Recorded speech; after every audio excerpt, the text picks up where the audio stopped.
Hello class, Assalamu alaikum. This is Muzaffar Kolachi and you are getting this tutorial through Muzaffar's online academy. अच्छा जी, हम लोग sentence structure पढ़ रहे थे। उसमें कल मैंने आपको इन्फिनेटिव पढ़ाया था, आज मैं आपको जेरेंड पढ़ाऊँगा।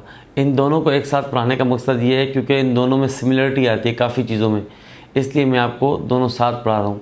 डेफिनेशन तो उसकी बिल्कुल अलग है, इसकी बिल्कुल अलग है, मगर कुछ बातों में इनकी सिमिलरिटी होती है और वो कौन सी बातें होती है वो मैं आपको आगे चल के बताऊंगा। फिलहाल आप सिर्फ इसकी डेफिनेशन समझें। A gerund is that form of a verb which ends in ing and has the force of noun और वर्ब। 3 पॉइंट्स इंपॉर्टेंट है। एक तो इंग पे एंड होता है, इसमें जो फोर्स होता है वो नाउन और वर्ब का होता है। अच्छा, आसान अल्फाज में, सादा अल्फाज में आपको मैं समझाऊँ तो जेरेंड वो चीज़ होता है जो इंग फॉर्म हो, मतलब वर्ड जो बना हो वो इंग से बना हो, जैसे प्लेइंग है, स्विमिंग है, रनिंग है, मगर उसका जो फंक्शन हो ना वो उसका नाउन का होना चाहिए। नॉर्मली आपको पता है कि आप लोग जो है फोर्थ फॉर्म ऑफ वर्ब आपने पढ़ी होगी, वो इंग फॉर्म होती है, जैसे किलिंग हो गया, बाइटिंग हो गया और स्लैपिंग हो गया, ये इंग फॉर्म। या आपने फोर्थ फॉर्म ऑफ वर्ब पढ़ी होगी, इसको हम प्रेजेंट पार्टिसिपल भी बोलते हैं, वो एक अलग चीज़ है। वो क्या चीज़ है, उसका क्या डिफरेंस है वो मैं समझाऊंगा। फ़िलहाल आप ये समझें कि जेरेंड की डेफिनेशन क्या है। जेरेंड की डेफिनेशन है ing form of verb used as noun, मतलब वर्ड जो हो वो इंग फॉर्म से हो मगर उसका जो फंक्शन हो वो नाउन वाला हो। ठीक है, ये हो गई इसकी डेफिनेशन। अब क्योंकि ऊपर डेफिनेशन में मैं आपको समझा चुका हूँ कि ये इसमें जो फोर्स होता है वो नाउन और वर्ब का होता है ना। ठीक है, जब भी इसका जो ये फोर्स का मतलब है, ये फंक्शन जो प्ले करेंगे सेंटेंस में वो नाउन का प्ले करेंगे, नाउन का इनका रोल होगा। ये नाउन के रोल पे नाउन होके परफॉर्म करते हैं, नाउन बन के परफॉर्म करते हैं और इसमें वर्ब का भी एलिमेंट शामिल होता है, इसलिए इसको वर्बियल नाउन भी कहा जाता है। कल मैंने आपको उसमें इन्फिनेटिव में बताया था कि उसको भी वर्बियल नाउन कहते हैं। तो अब आपके पास एक एमसीक्यू ये आ जाता है कि which one of the following is called verbal noun. तो उसमें नीचे ऑप्शन होता है infinitive, gerund, participle, both and B. तो आप टिक करेंगे बोथ एंड बी, क्योंकि दोनों को, इन्फिनेटिव को भी और जेरेंड को भी वर्बियल नाउन कहा जाता है। ठीक हो गया, आगे चलते हैं। सेम एज टू इन्फिनेटिव, ये मैंने क्यों लिखा है कि टू इन्फिनेटिव का और इसका काफ़ी इनके फंक्शन सेम होते हैं। ठीक है, कैसे फंक्शन, कौन से फंक्शन सेम होते हैं? जैसे इन्फिनेटिव भी जुमले में सब्जेक्ट के तौर पे काम करता है, ये भी जुमले में सब्जेक्ट के तौर पे काम कर सकता है।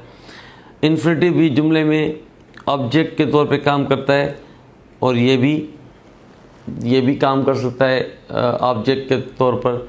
तीसरी बात, जुमले में जो फंक्शन होता है उसका नाउन और वर्ब का होता है, टू इन्फिनेटिव का, और इसका भी नाउन और वर्ब का होता है, इसीलिए इसको वर्बियल नाउन भी कहा जाता है। तो ये कुछ चंद चीज़ें जो इन्फिनेटिव की और जेरेंड की बिल्कुल सेम होती हैं। ठीक है, तो ये चंद चीज़ें आप नोट कर लें। मैंने मिसाल के तौर पर एक जुमला लिखा है, reading is my favourite hobby. ठीक है, reading is my favourite hobby. अब रीडिंग यहाँ पे क्या है? रीडिंग यहाँ पे जेरेंड है। वजह क्यों जेरेंड है और हमें कैसे पता चला यहाँ पे जेरेंड है?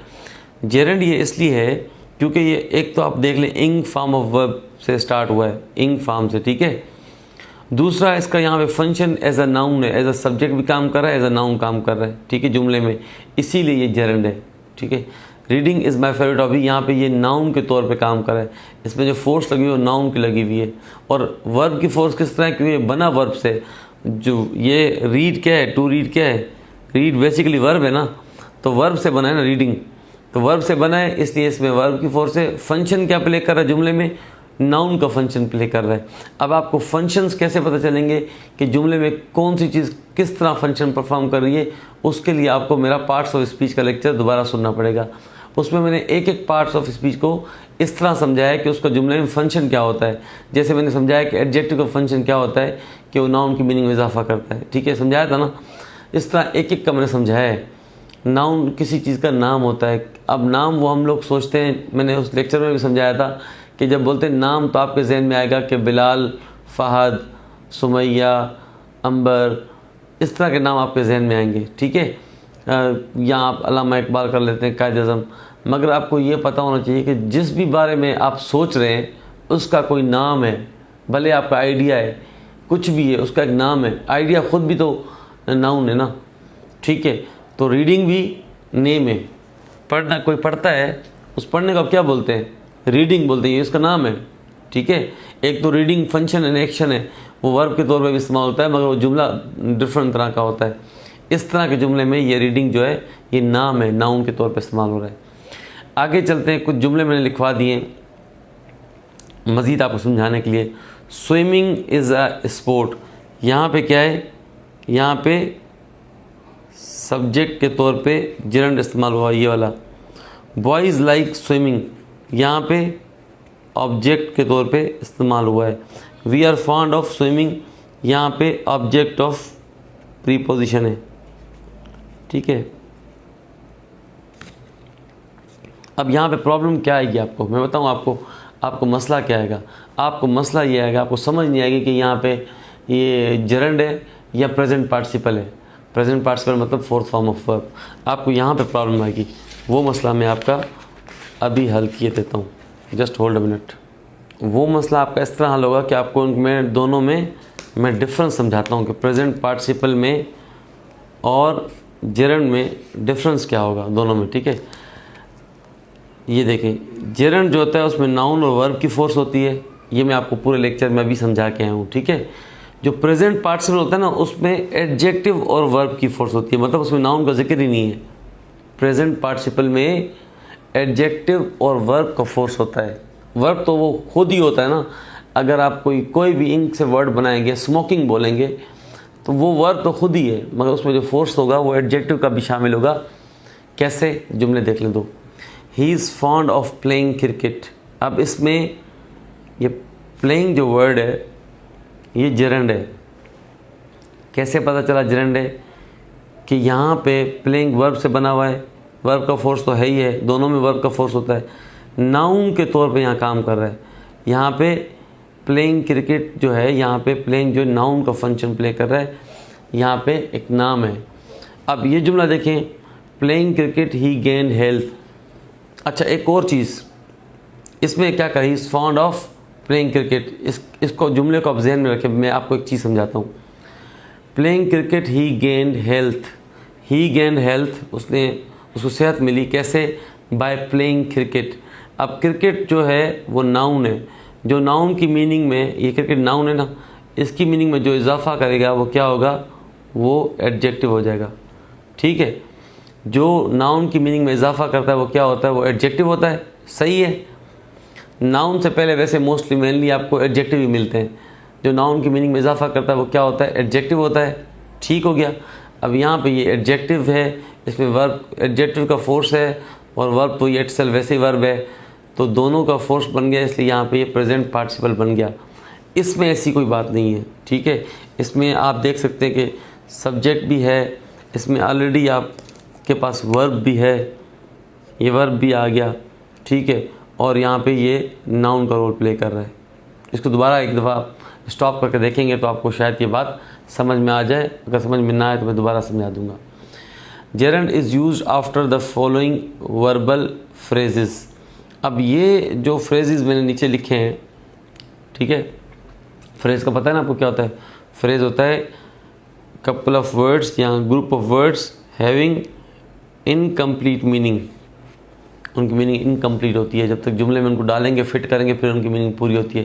ख़ुद से वो उनकी मीनिंग इनकम्प्लीट होती है। अब हम बोलते हैं टू द वॉल, अब टू द वॉल का अपनी मीनिंग नहीं है। अगर हम बोलेंगे he is rushing to the wall, फिर इसकी मीनिंग पूरी हो जाएगी। तो ये फ्रेजेस हैं, सारे वर्बल फ्रेजेस हैं। जैसे सक्सीड इन है, अक्यूज्ड ऑफ है, थिंक ऑफ है, कंग्रेचुलेट ऑफ है, फील लाइक है, वॉर्न अगेंस्ट है, इंसिस्ट ऑफ है। इनके साथ आपको जेरंड इस्तेमाल करना पड़ता है, या अक्सर आप जेरंड इस्तेमाल करें तो वो गलत नहीं होगा। मिसाल के तौर पे आप बोलते हैं आई फील लाइक प्यूकिंग। मिसाल देते हैं, आई फील लाइक प्यूकिंग, मुझे उल्टी करने पर दिल कर रहा है। वोमिटिंग बोलते हैं ना, उसको प्यूकिंग भी बोलते हैं, ठीक है। अब फील लाइक के बाद आपने देख लिया यहाँ पे कौन सा वर्ड इस्तेमाल हुआ, यहाँ पे आपका जेरंड इस्तेमाल हुआ, सही है। इसी तरह आप दूसरा जुमला क्या बना सकते हैं, आप बोल सकते हैं you succeeded in climbing the high wall. मिसाल तो आप बोल सकते हैं you succeeded in climbing the high wall. ये सक्सीडेड इन, आप देख सकते हैं सक्सीडेड के साथ क्या लगा यहाँ पे, फिर हमने इंग फॉर्म लगा दिया, मतलब जेरंड लगा दिया। ठीक है, तो ये फ्रेज़ आप कुछ जो वर्बल फ्रेजेस मैंने बताए हैं ये आप रटा लगा लें। एक मिनट होल्ड करें, मैं पेज चेंज कर लूँ। अच्छा, इसके साथ कुछ वर्ड्स होते हैं, वो अगर आप कोई डीपली जाना चाहता है तो वो ये कुछ वर्ड्स होते हैं जो बेसिकली ना वर्ब्स होते हैं। ठीक है, ये कुछ वर्ब्स हैं जो कि आप उनके साथ आपको जेरंड लगाना होता है। जैसे आप अवॉइड वर्ड होता है, इसके साथ आप जेरंड लगा सकते हैं। मिसाल के तौर पे आप डिसलाइक वर्ड है, उसके साथ आप जेरंड लगा सकते हैं। मिसाल के तौर पर फिनिश वर्ड है, आप उसके साथ जेरंड लगा सकते हैं। और भी कुछ वर्ड्स हैं, कुछ मेरे जहन में है कुछ नहीं है। जैसे कीप वर्ड है, ये भी आप इसके साथ भी जेरंड लगा सकते हैं। और बाकी भी बहुत सारे वर्ड्स हैं, जैसे सजेस्ट वर्ड है, उसके साथ आप जेरंड लगा सकते हैं। तो ये सारे वो वर्ड्स हैं जिनके साथ आप जेरंड लगाना चाहें तो आप बिल्कुल लगा सकते हैं और आपको वो गलत काउंट नहीं होगा। अब बात आती है कि सवाल ये है कि क्वेश्चंस आपको वो क्या देंगे, मतलब जेरंड से वो आपसे क्या क्वेश्चन पूछ सकते हैं। एक तो मैंने आपको वो वर्बियल नाउन वाला बताया, वो पूछ सकते हैं। ठीक है, आपसे वो और डेफिनेशन पूछ सकते हैं। डेफिनेशन मतलब दी होगी, पूछेंगे किसकी डेफिनेशन है, वो पूछ सकते हैं। वर्बियल नाउन वाला पूछ सकते हैं। तीसरा आपका वो किसी तरह जुमले में वो आपको डिफरेंस दे देंगे, मतलब कि इन दोनों का, कि प्रेजेंट पार्टिसिपल का और उनका डेफिनेशन में ऑब्वियसली वो नहीं देंगे, जुमला देंगे और कहेंगे पहचानो कि प्रेजेंट पार्टिसिपल है या जेरंड है, ये पूछ सकते हैं। इसके अलावा उसका कंपैरिजन पूछ सकते हैं इन्फिनिटिव के साथ, इनका रोल पूछ सकते हैं। तो ये कुछ चीज़ें जो आपको आनी चाहिए। कोई चीज़ आपको समझ में ना आई हो तो I am always available over here. ठीक है, सी यू।